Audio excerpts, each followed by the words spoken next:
خصصت معهم كالخطبة يعني ما هي الصلاة وأهميتها يعني في مجتمعنا إن شاء الله.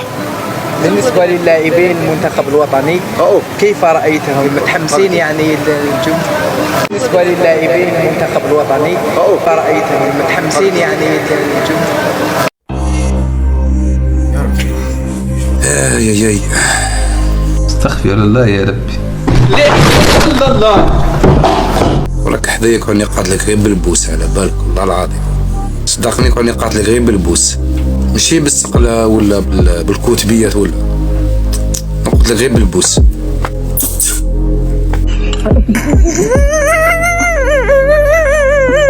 كيف رأيتهم متحمسين يعني للجمهور؟ يا يرحم بابك ما تخليش نهضر وتحضر مقود، تمام باللي حاجة راهي تدغدغ فيك.